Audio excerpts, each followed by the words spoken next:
Yo, YouTube, what's up with your boy, Sports and Fitness Rants? I'm back, guys. Click that like button. Subscribe to my channel. What's up, y'all? Welcome back, guys. Welcome back.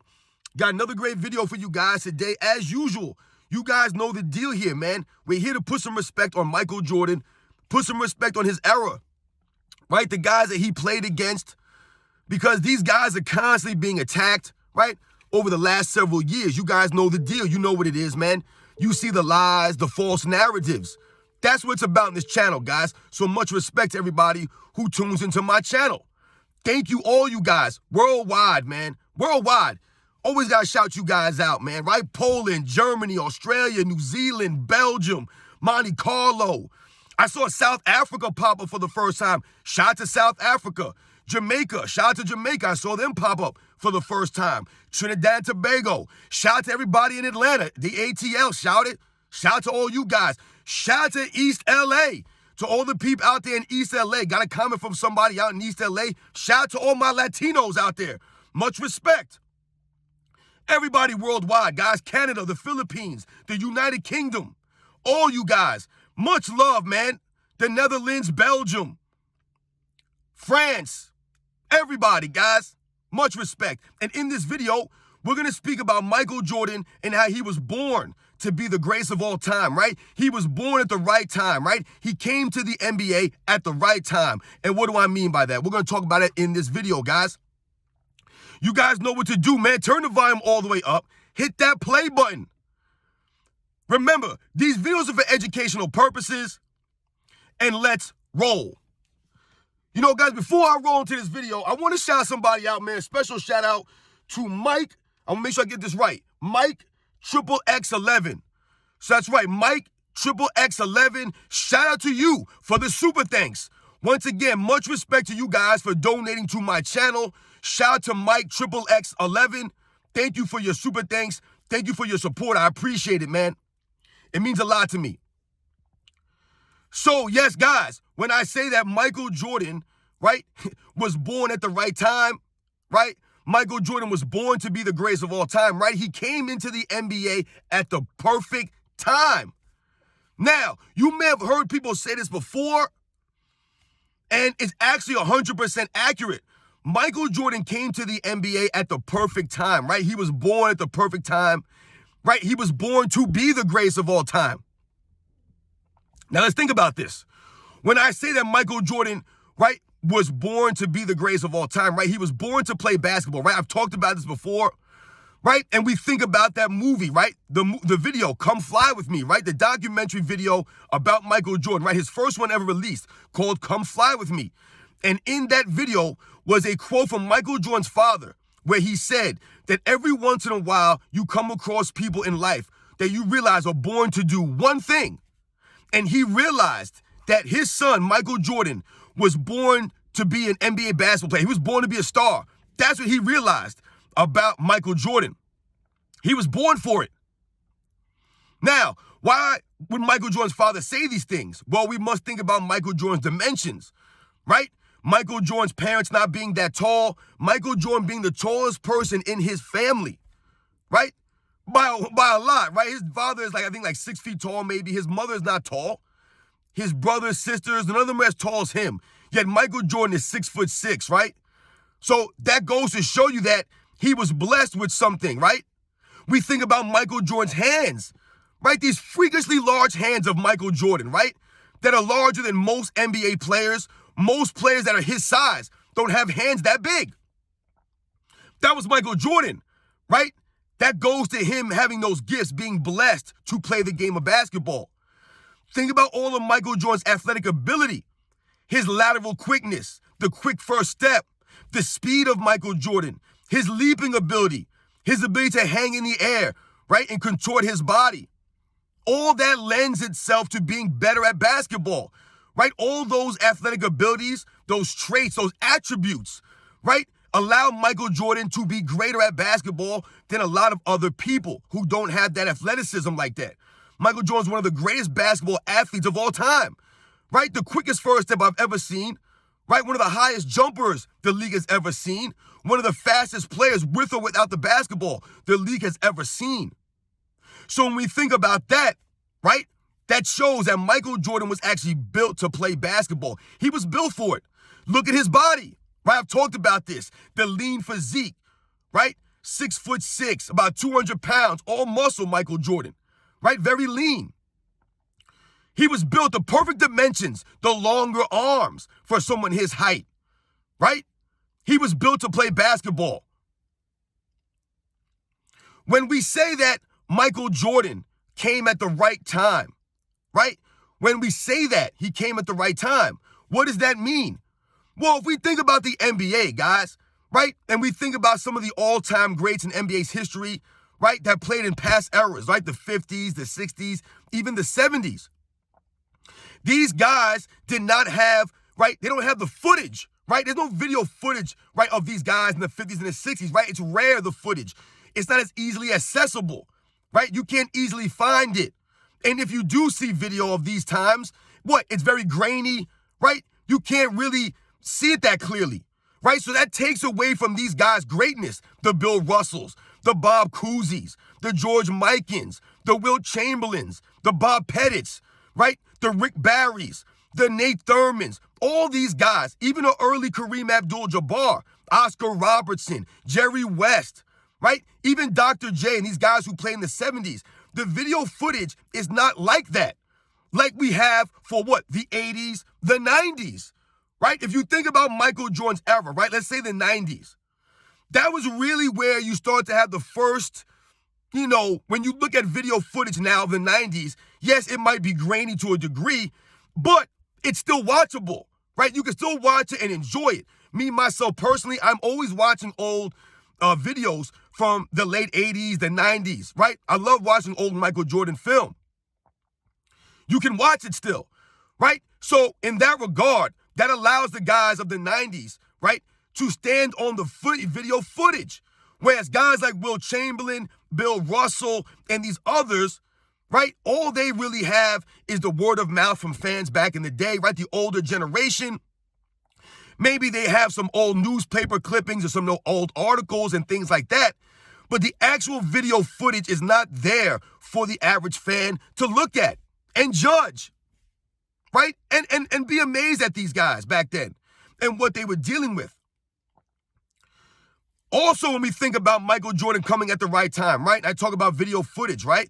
We also have to think about the way that the game was kept statistically, right? They did not differentiate between steals and blocks, right? They didn't even count those stats, right? Up until I believe the 73-74 season, I believe, right? So once again, the older generation of players, the older era of players, they get shortchanged a little bit, right? Guys like Wilt Chamberlain, Bill Russell, Nate Thurman, Bob Pettits, these guys might appear greater on paper, right, statistically, if they would have kept these stats back in those days.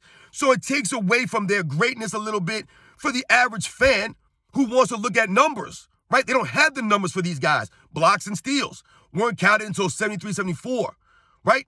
Before Michael Jordan arrived. We think it's something about like a finals MVP, guys, right? They didn't start doing the finals MVP until when? 1969 was the first year they had a finals MVP, right? Before Michael Jordan. So all the years prior, right, these guys did not have that award, right? So once again, that takes away from their greatness, from their legacies, right? To not have these accolades or these stats, right? How many finals MVPs would Bill Russell have? He would maybe have 6, 7 finals MVPs. Would Wilt Chamberlain have won a finals MVP in his first title in 67? Right? So we must think about that.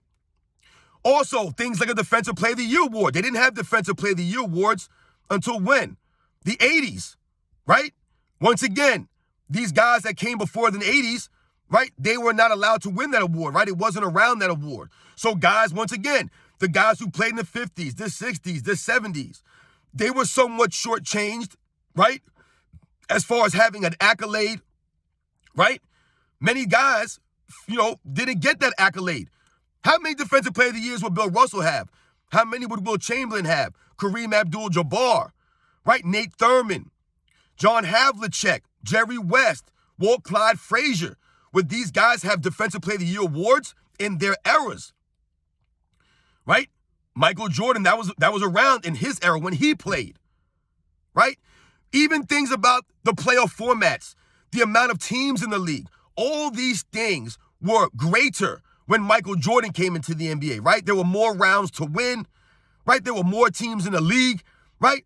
It was more balanced out in the 90s. That's Michael Jordan. That was the time that he came in at, right? So we covered the video footage, right? Michael Jordan in his era, they had the video footage to help keep them relevant, right?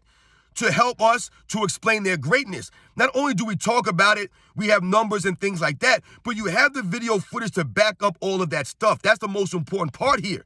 You can actually watch Michael Jordan, right? You can see that everything that we're saying is not just made up in lies or a narrative. You can actually watch the game. You can watch Michael Jordan and judge for yourself, right? So he has that, right? All the other stuff that I talked about, how they track stats better when Michael Jordan came in the league, right? They had Defensive Player of the Year awards. They had the defensive teams, the all defensive teams didn't start when? I believe 68, 69 season. Once again, guys who came before that lost out on that, right? Michael Jordan, that was around when he played. We also think about all-star games, right? And we think about something like a slam dunk contest. That was around for Michael Jordan to participate in, right? They didn't have that back in the days. We think about the three-point line. That wasn't around, right, before 1980, right? After Michael Jordan came in the league, right? So if you really think about it, all these things, right, all the additions, the change of the NBA, all this adds up to basically highlight the 90s.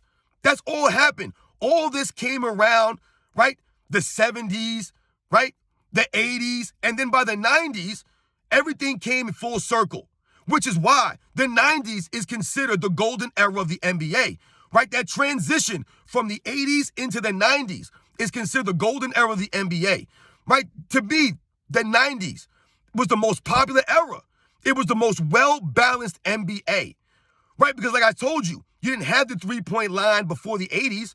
So in the 80s, it was still being, used sparingly. People didn't really know how to use the three-point line in the 80s, whereas the 90s, like I told you, you end up having specialists, right? Guys who was knockdown, spot-up shooters, right? Catch-and-shoot shooters, right? You had three-point specialists, guys who specialized in three-point shooting in the 90s, right? Because the game was starting to evolve now into a more well-rounded game where you had three-point snipers. You had guys who had down-low post games, right? You had people that used the mid-range, right? All of that stuff, right? You had elite big men, defensive guys. You had elite defensive perimeter players. You had hustle guys, right? You had the guys with heart and grit. You had the enforcers, the tough guys, right? This is the well-balance of the NBA in the 90s, right? Every team essentially had a star player on it or two. That was the balance of the 90s, right? Legends all over the NBA, right? You had more teams, right? More parity, right? They changed the playoff format, right? So all those changes is the reason why basketball was at its peak in the 90s. And the reason why Michael Jordan was the most popular player of the most popular era of all time. Which is why he's still popular to this day. Right? Think about it. He's the most popular player in the NBA's most popular era. That's why he's still popular to this day. Right? Dominating an era of legends. Legends all over the place in the NBA in the 90s. Michael Jordan dominated these guys, which is why he remains the most popular player of all time, which is why he remains and is seen as the greatest basketball player of all time. It's not even a close debate. It's not even a question. It's Michael Jordan and everybody else. He came at the right time. He was built for basketball. The competitiveness of Michael Jordan, right? All of that stuff. His leadership abilities. Right? The fact that he was coachable. The fact that he was durable. Right? The fact that he loved the game. He respected the game. Right? He respected the NBA fans. Right? Which is why he always showed up. Right? Always played 82 games. Michael Jordan was made for basketball. He was born for this. He was born to be the greatest of all time, even if that was not his goal originally. Right? I told you when he came in the league, he wanted the Chicago Bulls, right, to be respected.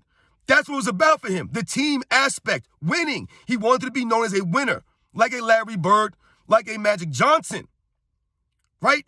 But it just so happened that he had all the attributes, everything. The NBA as a whole, the league, everything was turning in his favor, right? Everything. It was all coming together at the same time, right? The NBA, Larry Bird, Magic Johnson, right? Saving the NBA in the early to mid 80s. And then Michael Jordan coming in the mid 80s and basically just taking it globally, right? Taking it to another stratosphere. Michael Jordan was made for that. He was built for that. He was born for that, guys. Think about it. His father wasn't a professional athlete. His mother, they weren't professional athletes. He didn't have the pedigree, right? He wasn't in high school dominating these guys. The man was cut from the team as a 10th grader. He wasn't starting on varsity for 4 years straight as a freshman, right? He had to earn it. He had to work for it. He had to get beat down by his older brother, right? Every single day. That added to his greatness.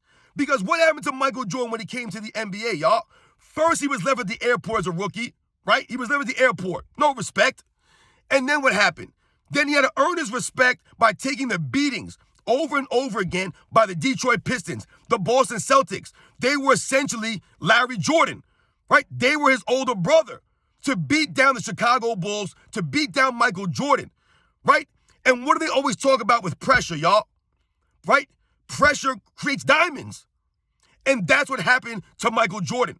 All the pressure of the Boston Celtics, all the pressure of the Detroit Pistons turned him into a diamond, right? It made him rock hard, unbreakable. To this day, he's unbreakable because of all those battles he went through. All these years later, you know, the LeBron James fan club, the haters of Michael Jordan, they like to use those first several seasons of failure as a knock on Michael Jordan's legacy, when in fact, that's what made Michael Jordan great, was the failures, not the success. He was only able to be successful because of those failures. I mean, think about it, y'all. In life, anybody who is really successful, think about it.